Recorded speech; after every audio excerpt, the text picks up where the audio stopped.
World War I. Not a setting that's seen a great deal in the video game space, in part because it's among the least glamorous conflicts in human history. But this week, Ubisoft Montpellier kind of bucks that trend with Valiant Hearts: The Great War, which is a smallish, downloadable game that focuses on the individual people of World War I instead of on the combat. How does it fare? Here's our review.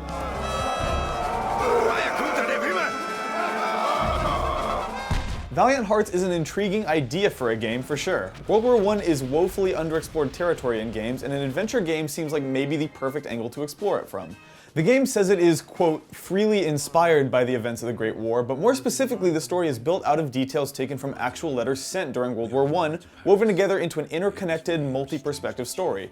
You'll spend most of the game with 4 human characters: Emile, a French dairy farmer who's the first to get called into the war; Carl, the farmhand who fell in love with Emile's daughter; a deeply sympathetic accidental medic named Anna; and an American volunteer bent on revenge named Freddy.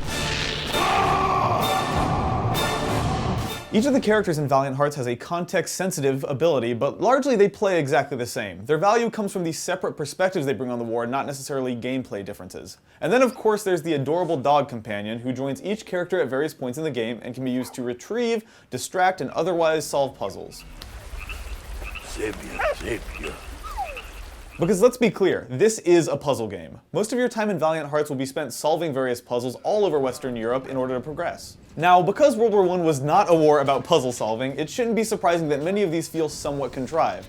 Some of the solutions feel especially convoluted and fetch-questy. One puzzle involves using a shower to steal some overalls to trade for a handkerchief so you can sneak into a barracks and then get a drug pipe that you trade for some meat to distract a dog to get into a room and steal some wire shears. So it gets pretty silly pretty quickly. Adding to that sense of absurdity is the fact that many of the puzzles involve the same small handful of items that you find in the world over and over. Apparently in the 1910s, Europe's economy revolved almost entirely around bundles of dynamite and levers, as most of the things you interact with in this world are one of those two things. Putting that aside though, the puzzles themselves are actually pretty good.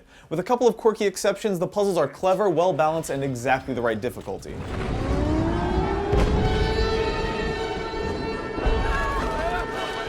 There's also a decent multi-tiered hint system that drops clues on timed intervals whenever you get stuck, although oddly, the few times in the game I did find myself stumped, those sections just didn't have hints available at all. Weird. But enough about the puzzles. If you have any interest at all in Valiant Hearts, it's probably owed to the game's fantastic, eye-catching art style. Despite being functionally mute and practically faceless, the characters in this game are hugely expressive, thanks to some incredible 2D animation from the experts at Ubi Montpellier. The game's look strikes a delicate balance between the grim and the cartoony, and the narrative reflects that dichotomy perfectly. Often the game will pivot from something as playful as a musical driving sequence to arriving at the destination and discovering mountains of corpses and anguished, dying soldiers. These transitions from comedy to darkness happen on a dime and are actually a huge part of what gives Valiant Hearts the emotional weight that it occasionally carries. She discovered the horrible truth with her own eyes. And boy is it pretty!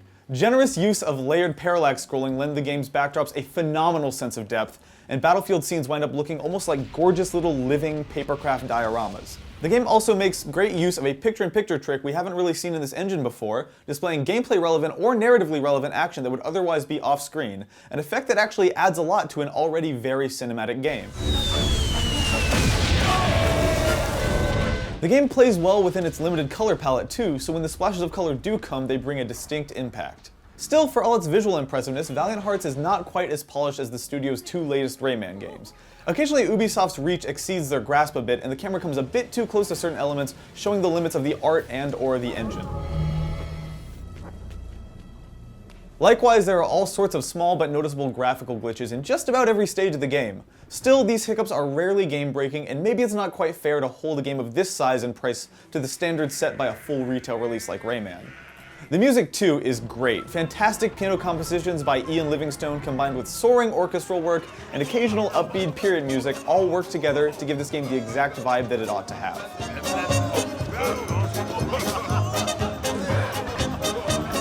The best stuff about the game's presentation occasionally trickles into the moment-to-moment gameplay too. It's not all puzzles. Valiant Heart is also packed with some dramatic, almost action-y sequences that do a solid job of mixing up the monotony of lever puzzles. These diversions include quick-time events, stealth sections, and a couple of tank sequences that actually manage to feel pretty empowering. Ultimately though, Valiant Hearts, while competent, simply isn't the most fun game ever, but maybe that's okay. When you wrap beautiful graphics around a competent puzzle game and an interestingly told, if somewhat rote, war tale, Valiant Hearts pretty quickly starts to look like a very compelling package, especially for a meager $15.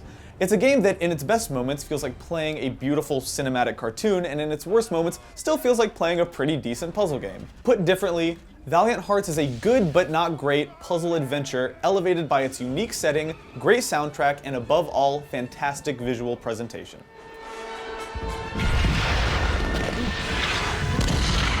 So yeah, that's what I thought of Valiant Hearts. It's a game that I think I wanted to like slightly more than I did, just because I want to see more games that play with these unusual settings, and I love the UbiArt engine as a sort of medium, but yeah. Hey, speaking of things that are sort of cartoons but aren't quite cartoons, I have a new show called Behind Anime Lines, where each week I bring on a guest and we talk about whatever anime we feel like discussing that week. It's over on the channel Fandom Beat, but if you click on top of me or over on the side or something, you can see it. Last week we talked about Captain Earth. We've also talked about Attack on Titan, all sorts of different animes from any range of time. So yeah, let me know what you think of that show, and let me know what you think of Valiant Hearts. I'll be hanging out in the comments, answering your questions and talking to you guys about it. But yeah, thanks for watching.